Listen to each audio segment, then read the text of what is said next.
हर हर महादेव, जय जय मां पार्वती। जो भी माता बहन इस वीडियो को देखती है तो ही जगत जननी है माता पार्वती। जो भी इस वीडियो को सच्चे दिल से लाइक करें और कमेंट बॉक्स में जय मां पार्वती लिखी और सच्चे दिल से हरितालिका तीज व्रत की यह कथा सुने, उसके जीवन में कभी कोई दुख मत आने देना ही जगत जननी है माता पार्वती। यह दुनिया सिर्फ और सिर्फ आपकी ही भरोसी है। इसलिए माताएं एवं बहनों, आज की वीडियो बेहद ही खास और ज्ञानवर्धक होने वाली है, क्योंकि हरितालिका तीज का व्रत किया था। यह व्रत अखंड सौभाग्य को देने वाला माना गया है। महिलाएं आज के दिन अपने पति की लंबी आयु के लिए निर्जला व्रत रखती हैं और कुंवारी कन्याएं भी मनपसंद वर की प्राप्ति के लिए यह व्रत रखती हैं। तो आज मैं आपको सुना रहा हूं हरितालिका तीज व्रत की बड़ी ही दुर्लभ कथा। इस कथा को पूरा सुनने से हमारी समस्त मनोकामनाएं पूर्ण हो जाती हैं। तो आप लोग बड़ी ही श्रद्धा और प्रसन्नचित मन से इस कथा को पूरा अवश्य सुनिएगा। सूट जी ने कहा है, सोने का आदि महर्षि, गढ़ मदार के फूलों से सजे हुए केस वाली दिव्या वेस्टन से विभूषित पार्वती जी को तथा मुंडमाला में सुशोभित शिव जी को, जो दिगंबर रहते हैं, ऐसे शिव जी को मैं बार बार प्रणाम करता हूं। कैलाश पर्वत के राम में शिखर पर विराजमान शिव जी से पार्वती जी ने पूछा है, महेश्वर, आप आज मुझे कोई गुप्त से गुप्त रहस्य की बात बताने की कृपा करें। वह ऐसी बात हो जो सभी धर्म का सर अल्प परिश्रम से ही करने योग्य तथा अत्यंत फलदायिनी कथा का जिसमें समावेश हो। यदि आप मुझ पर प्रसन्न हैं तो उसे बताने की कृपा करें। हे प्रभु, मैं पूर्व जन्म में ऐसा कौन सा तप, दान या व्रत किया था जिसके फल स्वरूप आप जैसे त्रिलोक के आदिश्वर, अनादि और अनंत रूप वाले पति मुझे प्राप्त हुए। तब शिव जी ने कहा है, माताएं एवं बहनों, महायुगा टीवी चैनल की इस वीडियो को हर एक भारतीय नागरिक तक जरूर पहुंचाएं, क्योंकि यह जानकारी बिल्कुल ही फ्री माध्यम से दी जा रही है। इसलिए हर माता बहन को इस वीडियो को जरूर शेयर करें। देवी, अब मैं तुमसे सर्वोत्तम व्रत का कथन करता हूं, क्योंकि तुम मेरी प्रियसी हो। अतः मैं तुमसे इस गुप्त व्रत को बतलाता हूं। जिस प्रकार तारों में, चंद्र ग्रहण में सूर्य, चारों वर्णों ब्राह्मण, क्षत्रिय, वैश्य और शूद्र में ब्राह्मण, देवों में विष्णु, नदियों में गंगा, पुराणों में महाभारत, वेदों में साम वेद और इंद्रियों में मां श्रेष्ठ है, उसी प्रकार पुराणे एवं वेदों का सदस्य इस प्राचीन व्रत का मैं तुमसे कथन करता हूं। तुम उसे स्थिर चित्र से सुनो। पूर्व काल में जी व्रत को तुमने किया था, उसी के प्रभाव से तुमने मेरी पत्नी का स्थान प्राप्त किया है। प्रियसी होने के कारण ही मैं तुमसे इस व्रत को प्रणाम हूं। भाद्रपद मास के शुक्ल पक्ष हस्त नक्षत्र से युक्त तृतीया तिथि के दिन इस व्रत का अनुष्ठान करने से त्रिवेदी, दैविक, भौतिक एवं पाप से स्त्रियां मुक्त हो जाती हैं। है देवी, पूर्व काल में इस महाव्रत को तुमने हिमालय पर्वत पर किया था। उन सभी पूर्व वृतांतों का मैं तुमसे वर्णन करूंगा। तब पार्वती जी ने कहा, हे नाथ, मैं इस उत्तम व्रत को किस प्रकार किया था, उन सभी वृत्तांत को मैं आपके मुंह कमल से श्रवण करना चाहती हूं। तब शिव जी बोले, पर्वतों में श्रेष्ठ हिमालय नामक एक पर्वत है, जो अनेक प्रकार की भूमि तथा विविध वर्षों से परिव्याप्त है। उसे पर्वत पर अनेक प्रकार के पक्षी, मृग, देवगण, गंधर्व, सिद्ध, चरण और गुहाग प्रमोदित मन से विचरण करते हैं एवं गंधर्व गण निरंतर गान किया करते हैं। उसे पर्वत की छोटी इस फटक बायलर नामक एक विशेष प्रकार की मानी है, स्वर्णमणि और मंगों से सुशोभित है। यह पर्वत आकाश के समान ऊंचा है। उसकी चोटियां सदैव बर्फ से ढकी रहती है तथा गंगा का निरंतर डिनर होता रहता है। पार्वती, तुमने अपने बाल्यावस्था में जिस प्रकार की कठोर तपस्या की थी, मैं उसका वर्णन करता हूं। है देवी, तुमने 12 वर्षों तक नीचे को मुख और ऊपर को पर करके तपस्या की थी। तुमने मार्ग के महीने में कंठ तक जल में निवास कर, वैशाख मास के प्रखर धाम में पंचगनी सेवन कर, श्रावण मास में घर से बाहर, वर्ष में भी कर, मेरी तपस्या निराहार रहकर की थी।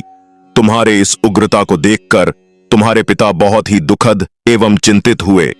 वह तुम्हारे विवाह के विषय में चिंता दूर हो गए कि ऐसी तपस्विनी कन्या के लिए वह कहां से उपलब्ध हो सकेगा। ऐसे ही समय में ब्रह्मपुत्र नारद जी आकाश मार्ग से तुम्हारे पिता के पास आए। तुम्हारे पिता ने उन मुनिश्रेष्ठ की आसन आदि देकर पूजा की।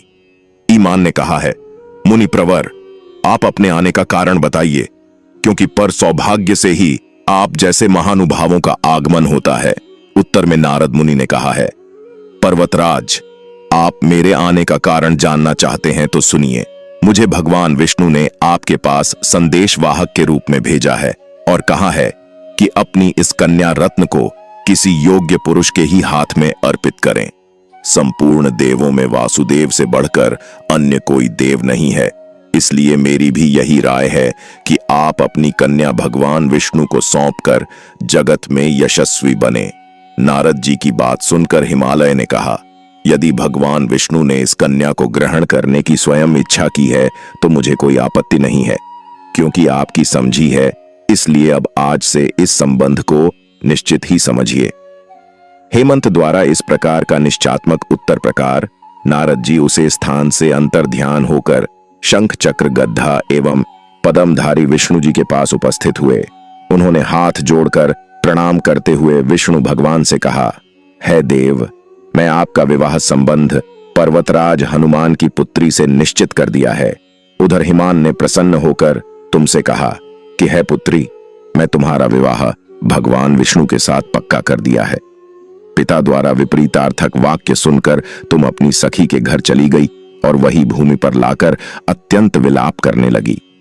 तुम्हें रुदन करता हुआ देखकर तुम्हारी सहेलियों ने तुमसे पूछा कि है देवी, तुम अपने दुख का कारण मुझे बताओ, हम सभी संदेह आपका कार्य पूरा करेंगे। सखियों द्वारा आश्वासन पाकर तुमने उत्तर दिया कि है। सखी, आप सभी सुनिए, मेरी इच्छा महादेव जी के साथ विवाह करने की है, परंतु मेरे पिता ने मेरी इच्छा के वीर उद्द कार्य किया है, अर्थात उन्होंने विष्णु भगवान जी के साथ मेरा विवाह करने का नारद जी को वचन दे दिया है। इसलिए सखियों, अब मैं अपने शरीर का निश्चित रूप से परित्याग करूंगी। तब तुम्हारी बात सुनकर तुम्हारी सखियों ने कहा, तुम घबराओ नहीं, हम और तुम दोनों ही किसी ऐसे घनघोर वन में निकल चले जहां पर तुम्हारे पिता न पहुंच सके।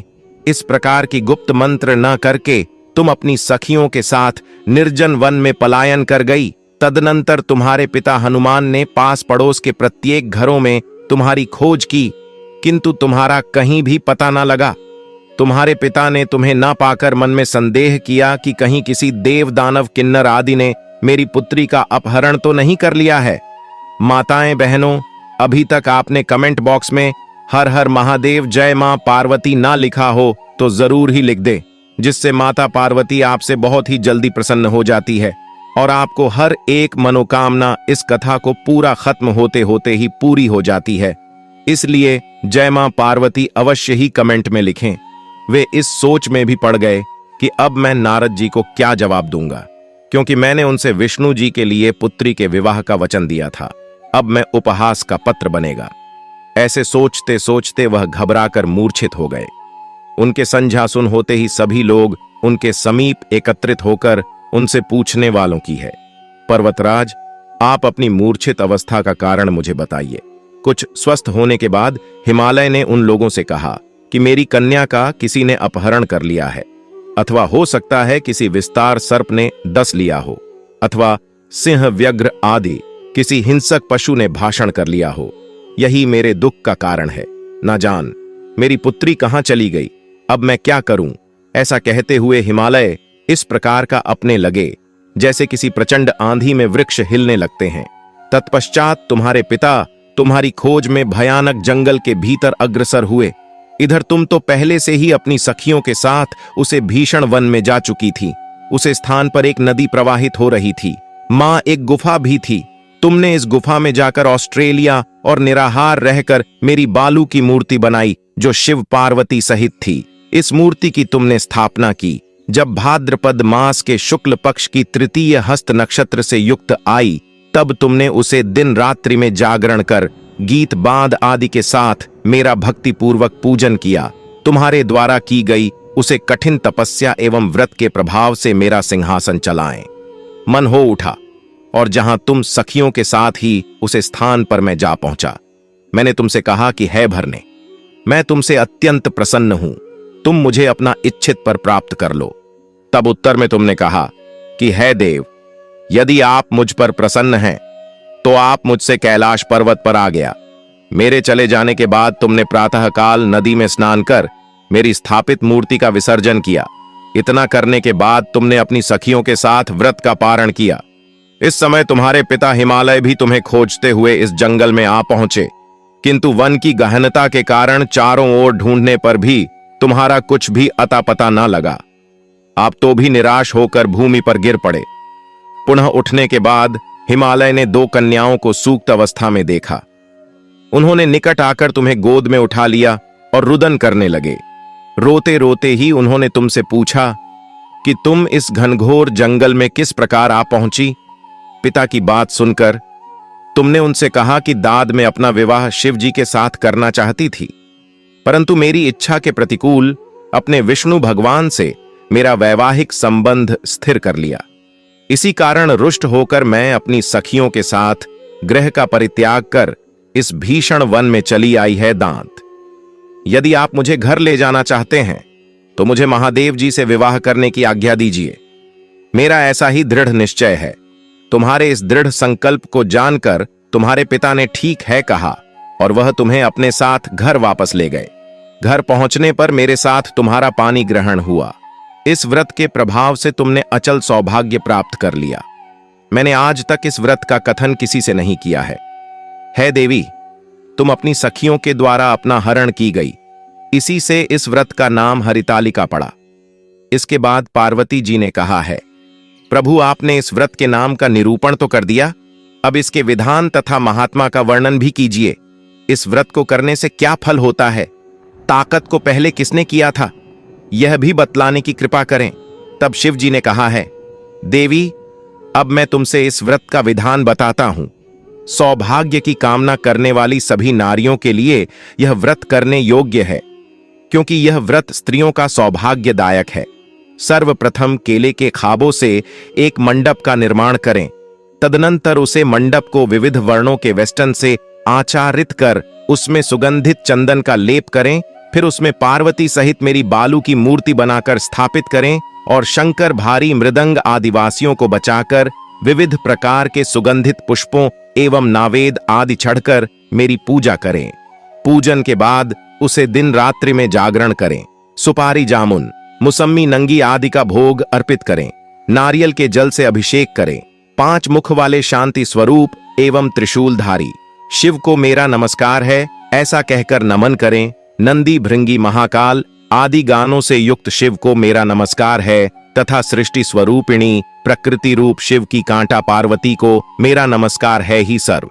मंगल प्रदायिनी जगन में शिव रूप कल्याण दी के, शिव रूप से शिव स्वरूप तेरे तथा शिव के निमित्त एवं ब्रह्मचारिणी स्वरूप जगत रात्रि के लिए मेरा बार बार प्रणाम है। सिंह वाहिनी आप भवतप से मेरा ध्यान करें। है माहेश्वरी आप भवतप से मेरा प्राण करें। है माहेश्वरी आप मेरी संपूर्ण इच्छाएं पूर्ण करें। है मातेश्वरी मुझे राज्य सौभाग्य संपत्ति प्रदान करें। इस प्रकार कहकर मेरे साथ तुम्हारी पूजा स्त्रियों को करनी चाहिए। विधिव्रत कथा श्रवण करने के पश्चात समर्थ के अनुसार ब्राह्मण को अन्य वस्त्र एवं धन प्रदान करें।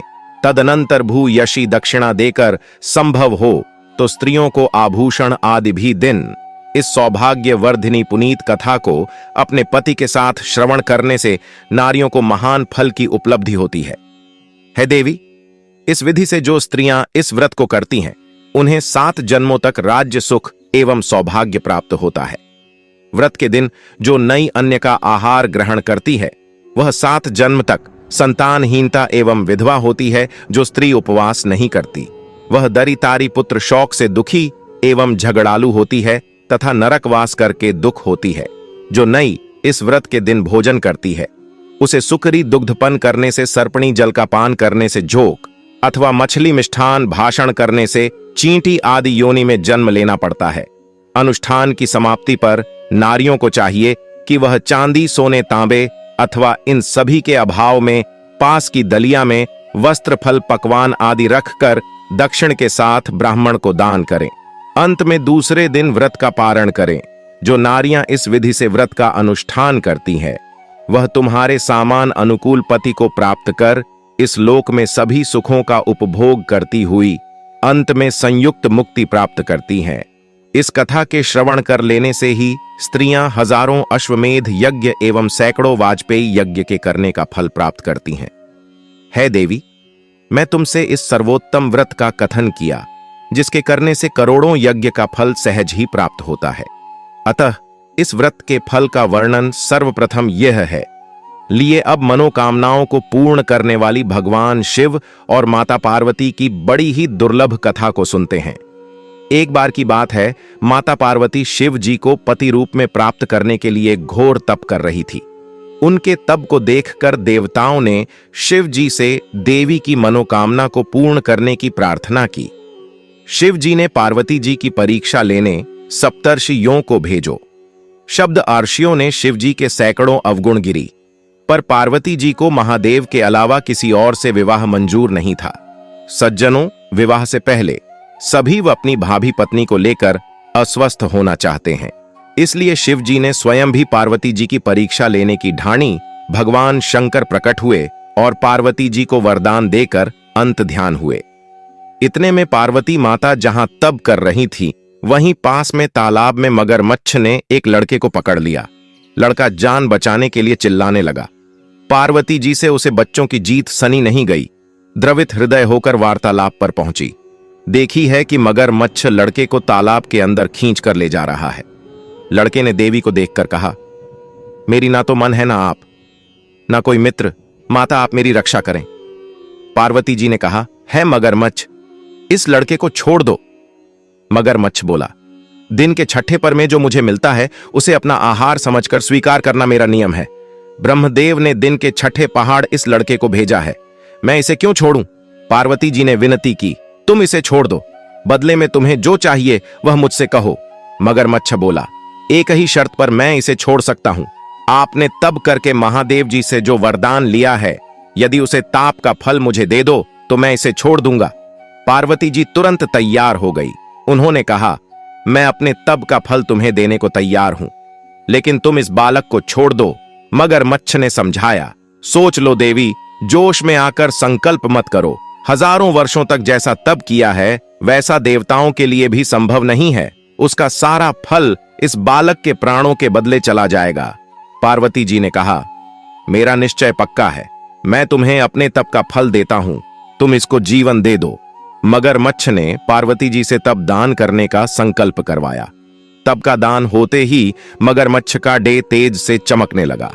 मगर बोला, है पार्वती, देखो तप के प्रभाव से मैं तेजस्वी बन गया हूं। तू मने जीवन भर की पूंजी एक बच्चे के लिए व्यर्थ कर दी। चाहो तो अपनी भूल सुधारने का एक मौका और दे सकता हूं। पार्वती जी ने कहा है गृह, तब तो मैं पुनः कर सकती हूं, किंतु यदि तुम इस लड़के को निकल जाते तो इसका जीवन वापस नहीं मिल सकता था। देखते ही देखते वह लड़का अदृश्य हो गया। मगरमच्छ भी लुप्त हो गया। पार्वती जी ने विचार किया, मैंने तब तो दान कर दिया है, आप पुनः तब आरंभ करूंगी। पार्वती जी ने फिर से तप करने का संकल्प किया। भगवान सदा से फिर से प्रकट होकर बोले, पार्वती, भला अब क्यों तप कर रही हो? पार्वती जी ने कहा, प्रभु, मैं अपने तप का फल दान कर दिया है। आपके पति रूप में पानी के संकल्प के लिए मैं फिर से वैसा ही घोर तप कर आपको प्रसन्न करूंगी। महादेव जी बोले, मगरमच्छ और लड़के दोनों रूपों में मैं ही था। तुम्हारा चित्र प्राणी मात्रा में अपने सुख दुख का अनुभव करता है या नहीं, इसकी परीक्षा लेने को मैंने यह लीला रची थी। अनेक रूपों में दिखने वाला मैं एक ही हूं। मैं अनेक शरीर में शरीरों से अलग निर्विकार हूं। तुमने अपना तप मुझे ही दिया है, इसलिए आप और तप करने की कोई जरूरत नहीं है। देवी ने महादेव को प्रणाम कर प्रसन्न मन से विदा किया। बोलिए शंकर। पार्वती भगवान की जय लिए अब मनोकामनाओं को पूरी करने वाली दूसरी कथा को भी सुनते हैं।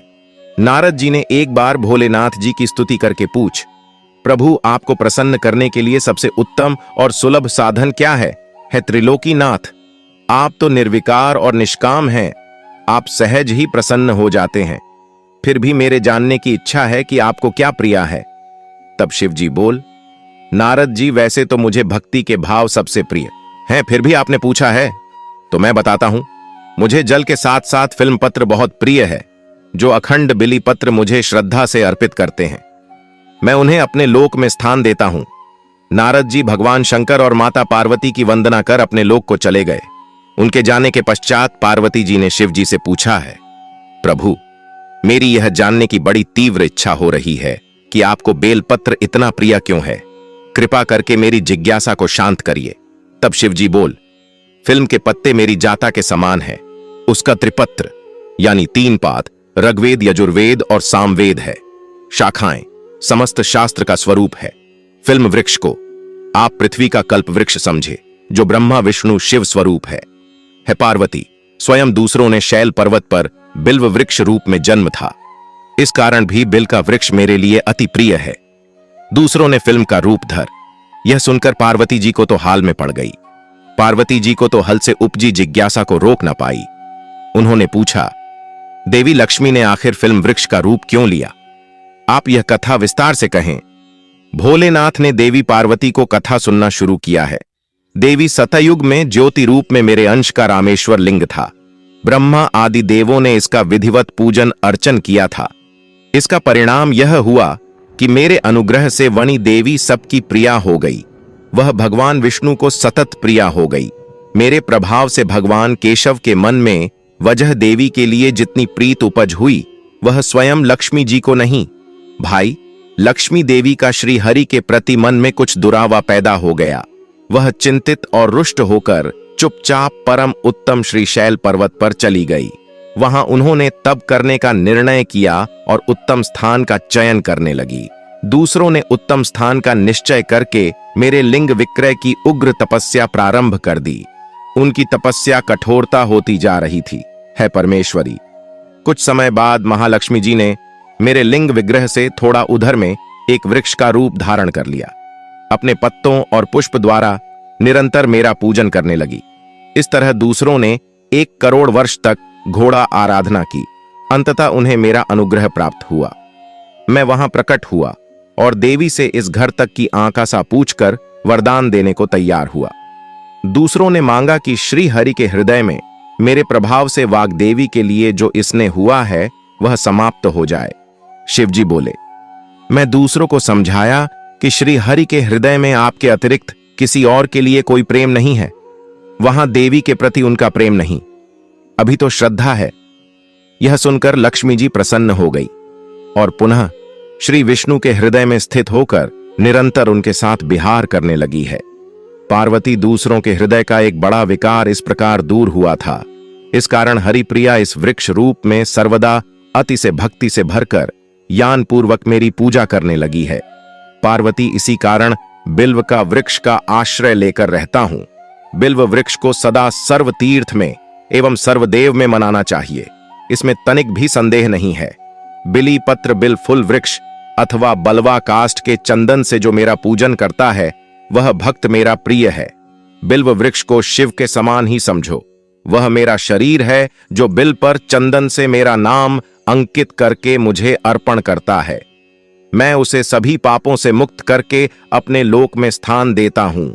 है देवी, उसे व्यक्ति को स्वयं लक्ष्मी जी भी नमस्कार करती हैं। जो बिल्व से मेरा पूजन करते हैं, जो बिल्व मूल में प्राण छोड़ता है, उसको रुद्र देह प्राप्त होता है। और ऐसे मनुष्य पर सदैव ही मां लक्ष्मी की कृपा रहती है और साथ साथ भगवान नारायण की भी कृपा उसको सदैव प्राप्त होती है। लिए अब जल्दी से हरितालिका तीज व्रत की पूजन विधि को जान लेते हैं। उसके बाद हरितालिका तीज व्रत की आरती को सुनेंगे। सौभाग्यवती स्त्रियों को चाहिए कि वह प्रातः काल स्नान आदि नृत्य क्रिया से शुद्ध होकर आसन पर पूर्व मुख करके बैठे हैं। बाएं हाथ में जल लेकर दाहिने हाथ से अपने शरीर पर जल छिड़क पुनः दाहिने हाथ में जल लेकर हरितालिका व्रत का मानसिक संकल्प करते हुए उमा महेश्वर के पूजन का संकल्प करें और फिर जल भूमि पर छोड़ दें। तब नंतर गणेश जी का विधि पूर्वक पूजन कर हाथ में बिल्व पत्र लेखन वस्त्र धारण की हुई स्वर्ण के साथ दृश्य कांति वाली कमल के आसन पर बैठी हुई भक्तों को अभीष्ट बार देने वाली माता पार्वती का मैं नित्य चिंतन करती हूं।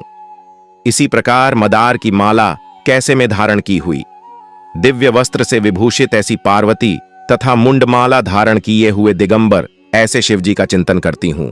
उमा महेश्वर की मूर्ति पर बिल पत्र चढ़ाई, तत्पश्चात हाथ में अक्षत लेकर उमा महेश्वर का आवाहन पूर्वक आसन प्रदान कर बात आज मन पंचामृत स्नान शुद्ध डोड़ा किस कराकर, वस्त्र यज्ञ पवित्र सौभाग्य द्रव्य सुगंधित पुष्प चढ़कर, हाथ में पुष्प अक्षत लेकर पार्वती जी के प्रत्येक अंग पर चढ़ाएं। उसके बाद धूप दीप नावेद फल 500 पड़ी दक्षिण चढ़कर, कपूर की आरती तथा हाथ में फूल लेकर पुष्पांजलि उमा महेश्वर के चरणों में समर्पित करें। पश्चात उमा महेश्वर की मूर्ति की हाथ से प्रदक सुनकर, नमस्कार पूर्वक है देवी, आप मुझे पुत्र धन सौभाग्य तथा मेरे सभी मनोरथों को पूर्ण करें। इस प्रकार कहकर उमा महेश्वर से प्रार्थना करें। तदनंतर हाथ में जल लेकर संकल्प पूर्वक सुहाग की पिटारी ब्राह्मण को दें।